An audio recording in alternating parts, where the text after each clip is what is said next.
Manipur da thokliba irang asi Mahousagi Phivam Da Hanjillaknaba Indian Army na Angamba Thakta Hotnari haina India ki Chief of Army Staff Manoj Pande na phongdokkhre. Wafam asi ngasi New Delhi ki NCC Republic Day Parade Camp ta NCC ki cadet singa wari watai sanabagi thoram amada mahakna phongdokhibani.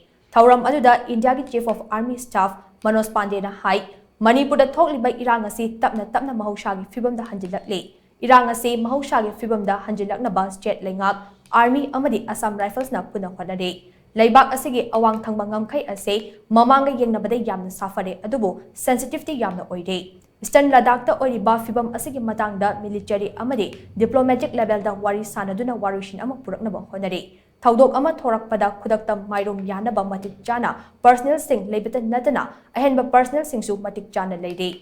Line of control da ceasefire thamnaba maikai anigi marakta wakhal taminare. Lo kaina ngamkhai lana changlakpa sing thingnaba thorang kaya amasu paikhatle. Jammu and Kashmir da irang thokpagi changsu ngasidi yamna hantharakle. Army gi artillery unit ase nauna samgatnaba thorang paikhatle. Mamangda sa sizinaraga potchai puthok pusin tawramba adu drone na mahut silakane. Kumja Inglisingani sumna kunmari ase Indian Army ki oina singthaningai oiba chahi ama oirakani. Chahi asida yamna khumang chausinba technology kaya sizinaduna Indian Army ase modernization tawrakani. Amaromda Agnipad Yosnagi Makhada Agnivirgi ahanba batch ane field da thabak tahonba hokre. Loyana commission tawkraba nupi officer chama kunso field da ningthizana thabak tawkre haina mahangna makha taki.